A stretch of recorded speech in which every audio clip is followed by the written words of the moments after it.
অসম চৰকাৰ আৰু স্বাস্থ্যমন্ত্ৰী হিমন্ত বিশ্ব শৰ্মাৰ সমালোচনাত মুখৰ হৈ পৰিছে কংগ্ৰেছ দল। কংগ্ৰেছৰ ৰাজ্যিক সভাপতি তথা ৰাজ্যসভাৰ সাংসদ ৰিপুণ বৰাই শেহতীয়া কৰোনাৰ পৰিস্থিতি মোকাবিলা কৰাৰ ক্ষেত্ৰত অসম চৰকাৰ আৰু স্বাস্থ্যমন্ত্ৰী হিমন্ত বিশ্ব শৰ্মা চূড়ান্তভাৱে ব্যৰ্থ হৈছে বুলি অভিযোগ উত্থাপন কৰিছে। তেওঁ লগতে হিমন্ত বিশ্ব শৰ্মাই জনতাৰ জীৱনৰ লগত খেলা কৰা বুলিও মন্তব্য কৰে। আনহাতে কেৱল চমক সৃষ্টিৰ বাবে ঘোষণা আগবঢ়াই ৰাজ্যখনক বিপদৰ মুখলৈ ঠেলি দিয়া বুলি মন্তব্য কৰে ৰিপুণ বৰাই। ডেমক্ৰেসি লাইভৰে হোৱা বাৰ্তালাপত ৰিপুণ বৰাই শেহতীয়াকৈ ভাৰতীয় চিকিৎসা সন্থাই হিমন্ত বিশ্বৰ বিৰুদ্ধে উত্থাপন কৰা অভিযোগৰ সন্দৰ্ভত অসম চৰকাৰক প্ৰশ্নৰ কাঠগড়াত থিয় কৰায়। এই সন্দৰ্ভত আৰু কি গুৰুত্বপূৰ্ণ মন্তব্য আগবঢ়ালে কংগ্ৰেছৰ জ্যেষ্ঠ নেতা ৰিপুণ বৰাই। আগবঢ়াইছোঁ ৰিপুণ বৰাৰ ভাষ্যৰ এই সম্পূৰ্ণ ভিডিঅ'। এই অসমত বিশেষকৈ কোভিড-19 এই গোটেই চিটুৱেশ্যনটো টেকল কৰা আসাম গভৰ্ণমেণ্ট আৰু বিশেষকৈ health ministry health department miserably fail হৈছে, টোটেলি ফেইল হৈছে। আৰু চমক সৃষ্টিৰ কাৰণে বহুতবিলাক তেওঁ কিছুমান ঘোষণা কৰিছে বা কাম কৰিছে আৰু মানুহৰ জীৱনক লৈ খেলা কৰিছে। আৰু চমক সৃষ্টিৰ কাৰণে কৰিছে বা কাম কৰিছে আৰু মানুহৰ জীৱনক লৈ খেলা কৰিছে। আমি বিগিনিঙতে আমাৰ নেশ্যনেল পৰ্যায়তো আমি ষ্টেট পৰ্যায়তো আমি কংগ্ৰেছ দলে এটা কথা বাৰম্বাৰ আমি কৈছোঁ যে কোভিড-19 কণ্ট্ৰল কৰাৰ বেলিকা, কোভিড-19ৰ লগত যুঁজ কৰাৰ বেলিকা কংগ্ৰেছ দলৰ সকলো কৰ্মী চৰকাৰৰ লগত আছে আৰু আমি চৰকাৰক ফুল কোঅপাৰেশ্যন দিছোঁ সকলো ফালৰ পৰা, তাত কোনো আমাৰ ডিছপিউট নাই। কিন্তু কথাটো হৈছে কি চৰকাৰে যি ধৰণে এই কোভিড-19টো হেল্থ ডিপাৰ্টমেণ্টে এইটো হৈছে হাইলি টেকনিকেল মেটাৰ, এইটো হাইলি টেকনিকেল মেটাৰ। কিন্তু আমি দুখৰ বিষয় আমাৰ স্বাস্থ্যমন্ত্ৰীগৰাকী তেওঁ যদিও ডক্টৰ, তেওঁ একচুৱেলি PhD ডক্টৰহে, কিন্তু তেওঁ এনেধৰণে কিছুমান ক্ষেত্ৰত তেওঁ মানে এক্টিভিটি কৰিছে এজ ইফ তেওঁ ছুপাৰ ডক্টৰ, ছুপাৰ ফিজিচিয়ান। তেওঁ বহুত ডক্টৰৰ যিবিলাক মেডিকেল বিধি ব্যৱস্থা ICMRৰ যিবিলাক গাইডলাইন তেওঁ সেইবিলাককো তেওঁ আওকাণ কৰা আমি দেখিবলৈ পাইছোঁ। এই উদাহৰণস্বৰূপে আপোনালোকে এই গোটেই কথাবিলাকৰ বহিঃপ্ৰকাশ ঘটিছে যোৱাকালি ইণ্ডিয়ান মেডিকেল এছ'চিয়েশ্যনৰ আছাম ষ্টেট ব্ৰাঞ্চে এই গোটেই কথাবিলাকৰ ওপৰত মানে বিশেষজ্ঞাৰ প্ৰকাশ কৰি তেওঁলোকে এখন চিঠি স্বাস্থ্যমন্ত্ৰীলৈ লিখিবলৈ বাধ্য হৈছে। আৰু এই IMA ইণ্ডিয়ান মেডিকেল এছ'চিয়েশ্যন এইটো অল ইণ্ডিয়া এছ'চিয়েশ্যন আৰু it is a association of the doctors. আৰু কোভিড-19 বা এই গোটেই বস্তুটো এইটো হাইলি এইটো ডক্টৰৰ মেটাৰ। আমি লেমেন, আমি ইয়াত যিবিলাক আমি নন মেডিচিনৰ মানুহ উই আৰ লেমেন। গতিকে ডক্টৰে যিবিলাক পৰামৰ্শ দিয়ে আমি সেইবিলাক ডেফিনেটলি আমি ৰেচপেক্ট কৰিব লাগে, কিন্তু আমি তাৰ ওপৰত ইম্প'জ কৰিব নালাগে। এতিয়া তেওঁলোকে যোৱাকালি যিবিলাক বহিঃপ্ৰকাশ ঘটিছে আমি বিগিনিঙৰ পৰা কৈ আছিলোঁ যে স্বাস্থ্যমন্ত্ৰী ফেইল হৈছে, তেওঁ নিজৰ মন মৰ্জিত কিছুমান কাম কৰিছে, যিটো স্বাস্থ্য বিধিমতে নকয় বা যিটো সম্ভৱ নহয় স্বাস্থ্য বিধিমতে তেওঁ মন মৰ্জিত কিছুমান কাম কৰিছে আৰু নিজকে এজন ছুপাৰ ডক্টৰ হিচাপে তেওঁ এষ্টাব্লিছ কৰিব বিচাৰিছে। আমি সেই কথাবিলাকে মানুহৰ জীৱনক লৈ হেতালি খেলা খেলিছে, আমি সেইটো কণ্ডেম কৰিছোঁ। এতিয়া উদাহৰণস্বৰূপে চাওক যে যোৱাকালি ইণ্ডিয়ান মেডিকেল এছ'চিয়েশ্যনে কেইটামান চিৰিয়াছ অভিযোগ তেওঁলোকে আনিছে। এটা অভিযোগ আনিছে যে স্বাস্থ্যমন্ত্ৰীয়ে চমক সৃষ্টিৰ বাবে য'তে ত'তে কোভিড-19 পেচেণ্টৰ কাৰণে তেওঁ য'তে ত'তে হস্পিটেল ডিক্লেয়াৰ কৰিছে, যিকোনো অস্থায়ী স্থানত হস্পিটেল ডিক্লেয়াৰ কৰিছে, য'তে ত'তে বেড ডিক্লেয়াৰ কৰিছে। কিন্তু হস্পিটেল বেড ডিক্লেয়াৰ কৰিছে, কিন্তু সেই অনুপাতে যদি আপোনাৰ হাতত মেন পাৱাৰ নাথাকে, আপোনাৰ হাতত যদি ডক্টৰ নাথাকে, নাৰ্ছ নাথাকে, মেডিকেল ষ্টাফ নাথাকে, তেতিয়াহ'লে সেইবিলাকতো মিনিংলেছ হ'ব। আৰু তেনেকৈ কিছুমানত ভৰাই দিছে বহুতে ট্ৰিটমেণ্ট পোৱা নাইকিয়া। গতিকে এইটো এটা চিৰিয়াছ ধৰণৰ এইটো এটা অভিযোগ ইণ্ডিয়ান মেডিকেল এছ'চিয়েশ্যনে আনিছে আৰু আমি এইটোৰ ওপৰত আমি চৰকাৰৰ দৃষ্টি আকৰ্ষণ কৰিব বিচাৰিছোঁ। আৰু দ্বিতীয় কথাটো হৈছে যে ICMR, যিটো ICMR Indian council of medical research, যিটো আটাইতকৈ ক্ৰেডিবল অৰ্গেনাইজেশ্যন ইণ্ডিয়া আমাৰ হেল্থৰ সম্পৰ্ক, তেওঁলোকৰ যিটো গাইডলাইন আৰু তেওঁলোকৰ যিটো গাইডলাইন সেই গাইডলাইন ভায়লেট কৰিছে আমাৰ অসম। যে প্ৰথমতে আছিলে যে যিবিলাক কোভিড ট্ৰিটমেণ্টত ডক্টৰ বা হেল্থ ৱৰ্কাৰ্ছ যিবিলাকক এনগেজ কৰে তেওঁলোকে নিয়ম মতে একেৰাহে 7 দিন ডিউটি কৰিব লাগে আৰু 7 দিন ডিউটি কৰাৰ পিছত তেওঁলোকক 7 দিন ৰেষ্ট দিব লাগে, নট কোৱাৰেণ্টাইন, ৰেষ্ট। আৰু সেই 7 দিন ৰেষ্টৰ ভিতৰত তেওঁলোকৰ কোভিড টেষ্ট কৰিব, মানে সোৱাব টেষ্ট কৰিব। আৰু সোৱাব টেষ্টত যদি তেওঁলোকৰ নিগেটিভ পায় তেতিয়াহ'লে তেওঁলোকে পুনৰ ডিউটি কৰিব 7 দিনৰ পিছত। আৰু যদি তেওঁলোকৰ পজিটিভ পায় তেতিয়াহ'লে তেওঁলোকে আইচলেশ্যনত যাব লাগিব। এইটো হৈছে ICMR গাইডলাইন। কিন্তু আমাৰ অসমত আমাৰ স্বাস্থ্যমন্ত্ৰীগৰাকীয়ে এই গাইডলাইনটো ভায়লেট কৰি তেওঁ কি কৰিছে, একেৰাহে 11 দিন ডিউটি কৰিবলৈ দিছে। ডক্টৰ বা মেডিকেল ষ্টাফক একেৰাহে 11 দিন ডিউটি কৰিবলৈ দিছে। আৰু 11 দিন ডিউটি কৰাৰ পিছত, কোভিড পেচেণ্ট ট্ৰিটমেণ্ট কৰাৰ পিছত তেওঁক মাত্ৰ 3 দিনহে তেওঁক ৰেষ্ট দিয়া হৈছে। আৰু সেই 3 দিনত তেওঁক আকৌ সোৱাব টেষ্ট কৰিব। সোৱাব টেষ্টত যদি তেওঁ নিগেটিভ হয় তেওঁক আকৌ লগে লগে ডিউটি কৰিবলৈ দিছে। ইয়াত টেকনিকেল পইণ্ট কোনটো গম পাইছেনে? টেকনিকেল পইণ্ট হৈছে 3 দিনত আপুনি 11 দিন কোভিড পেচেণ্টৰ মাজত থাকিলে আপোনাক যদি আপোনাৰ গাত যদি ভাইৰাছ সোমাইছে 3 দিনত ই এক্সপ্ৰেছ নহয়, 3 দিনত ই প্ৰকাশ নাপায়।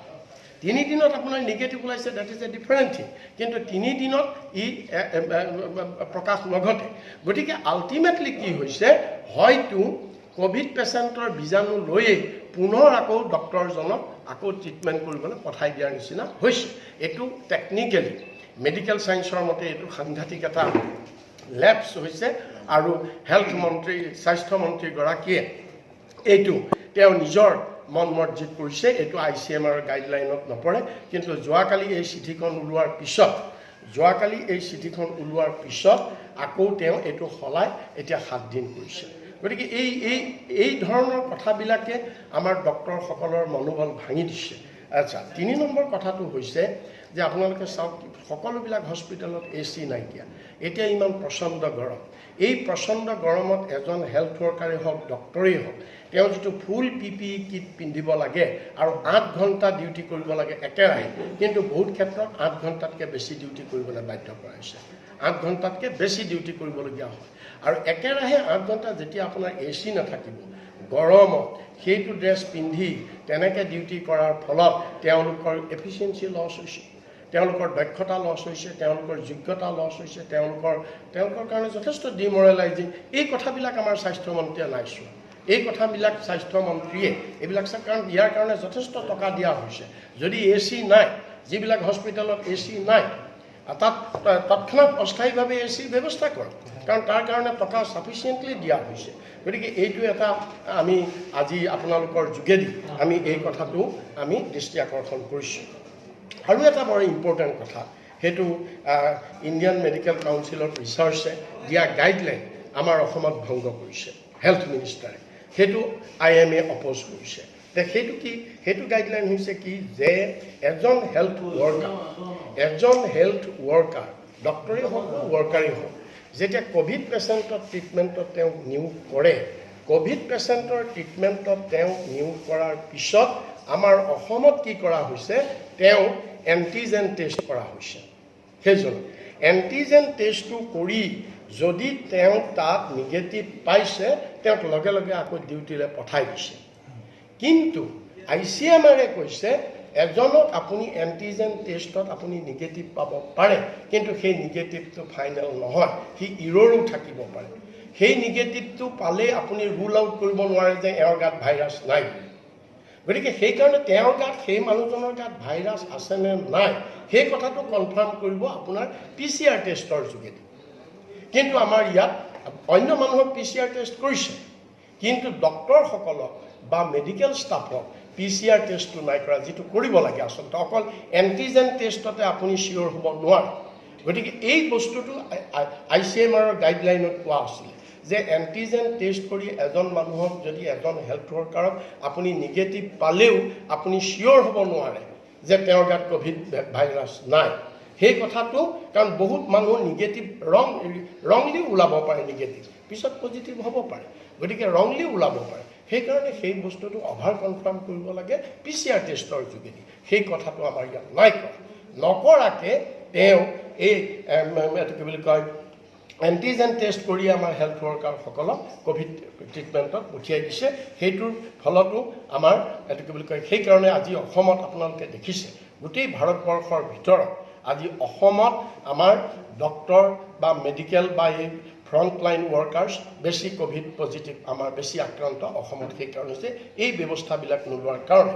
আৰু এতিয়া আমি সাৱধান, কাৰণ আমাৰ এই ক'ভিড-19 আজি এইটো শেষ হৈ নাযায়, ই দীৰ্ঘদিনৰ কাৰণে যাব। আমাৰ যদি ডক্টৰক আমি সুৰক্ষিত কৰি নাৰাখোঁ, আমাৰ যদি মেডিকেল ষ্টাফখিনিক যদি আমি সুৰক্ষিত কৰি নাৰাখোঁ, তেওঁলোকে আমাক কেনেকৈ ট্ৰিটমেণ্ট কৰিব? আৰু বহুত মানুহ যেতিয়া আক্ৰান্ত হ'ব তেতিয়াতো ডক্টৰৰ অভাৱ হৈ যাব, তেতিয়াতো হেল্থ ৱৰ্কাৰৰ অভাৱ হৈ যাব তেওঁলোকক ট্ৰিটমেণ্ট কৰিব। গতিকে আমাৰ চৰকাৰৰ এটা দায়িত্ব, তেওঁলোকক আমি সুৰক্ষিত কৰি ৰাখিব লাগে, তেওঁলোকক যাতে আমি সংক্ৰমণৰ পৰা তেওঁলোকক আমি মুক্তি কৰি ৰাখিব লাগে। এইটো হৈছে IMAৰ কনচাৰ্ণ, চবৰে কনচাৰ্ণ, আৰু আমি কংগ্ৰেছ দলো এই কথাটো দাবী কৰিছোঁ। আৰু শেষত হৈছে এইটো কথা, আৰু এটা গাইডলাইন ভায়লেট কৰিছে। সেই গাইডলাইনটোত কোৱা হৈছিলে যে যদি এজন পেচেণ্ট আপোনাৰ এচিম্পটমেটিক হয়, ক'ভিড পেচেণ্ট এচিম্পটমেটিক হ'লে তেওঁক ICMRে কৈছে তেওঁক হস্পিটেলত নাৰাখিলেও তেওঁ ঘৰতেই থাকি তেওঁ ট্ৰিটমেণ্ট কৰিব পাৰে, তেওঁ ঘৰতেই থাকি ট্ৰিটমেণ্ট কৰিব পাৰে। কিন্তু আমাৰ ইয়াত সেই গাইডলাইন ভংগ কৰি এচিম্পটমেটিক পেচেণ্টকো হস্পিটেলত পঠাই দিয়া হৈছে। আৰু এতিয়া বহুত এচিম্পটমেটিক পেচেণ্ট ওলায়। এনেকৈ যদি বহুত মানুহক এনেকৈ যদি হস্পিটেলত পঠাই দিয়া হয়, তে আমাৰতো ডক্টৰ কম আছে, আমাৰ ষ্টাফ কম আছে, গতিকে এটা সময়ত এইটোৱে আৰু তেওঁলোকে ট্ৰিটমেণ্ট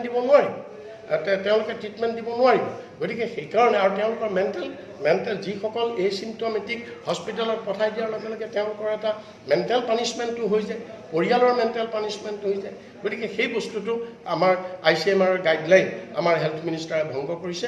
এচিম্পটমেটিক পেচেণ্টক যিটো ICMRৰ গাইডলাইনত কৈছে ঘৰত থাকিও ট্ৰিটমেণ্ট কৰিব লাগে, সেই ব্যৱস্থাটো কৰিব লাগে।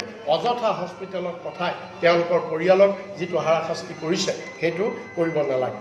আৰু শেষত দেখা গৈছে যে আমাৰ IMA এইটো এটা অবজেকশ্যন দিছে, আৰু আমি এইটো ফুল্লি ছাপৰ্ট কৰিছোঁ। সেইটো হৈছে কি যে এই ক'ভিড-19 সম্পৰ্কত যিবিলাক ব্যৱস্থা লৈছে আমাৰ হেল্থ মিনিষ্টাৰে, তেখেতসকলে কৈছে যে এইবিলাক এক্সপাৰ্টৰ লগত ডিছকাছ কৰি কৰিব লাগে, ডক্টৰসকলৰ লগত বা তেনেকুৱা এক্সপাৰ্ট অভিজ্ঞ ডক্টৰৰ লগত ডিছকাছ কৰি তেওঁলোকক কনফিডেন্সত লৈ আস্থাত লৈ কৰিব লাগে। কিন্তু হেল্থ মিনিষ্টাৰে সেইবিলাক কৰা নাইকিয়া। তেওঁ কাৰো লগত ডিছকাছ নকৰাকৈ তেওঁ নিজে কিছুমান সিদ্ধান্ত লৈ ইমপ্লিমেণ্ট কৰিছে, আৰু যাৰ ফলত সেইবিলাক কাউণ্টাৰ প্ৰডাক্টিভ হৈছে, সি হিতেই বিপৰীত হৈছে। গতিকে এই গোটেই কথাবিলাকৰ ভিত্তিত আমি স্বাস্থ্যমন্ত্ৰীক আমি আজি গৰিহণা দিছোঁ, আৰু আমি তেওঁক ধিক্কাৰ দিছোঁ, আৰু আমি দাবী জনাইছোঁ যে তেওঁ স্বাস্থ্যমন্ত্ৰী হিচাপে তেওঁ কাম কৰক, তেওঁ ছুপাৰ স্বাস্থ্যমন্ত্ৰী ছুপাৰ ডক্টৰ হ'বলৈ চেষ্টা নকৰক, তেওঁ স্বাস্থ্যমন্ত্ৰীৰ স্বাস্থ্য বিভাগৰ ICMRৰ গাইডলাইনত থাকি তেওঁ কাম কৰক, আৰু চমক সৃষ্টি কৰিবলৈ গৈ যাতে মানুহৰ জীৱনক লৈ তেওঁ হেতালি নেখেলে তাৰ কাৰণে আমি তেওঁক সকিয়াই দিছোঁ।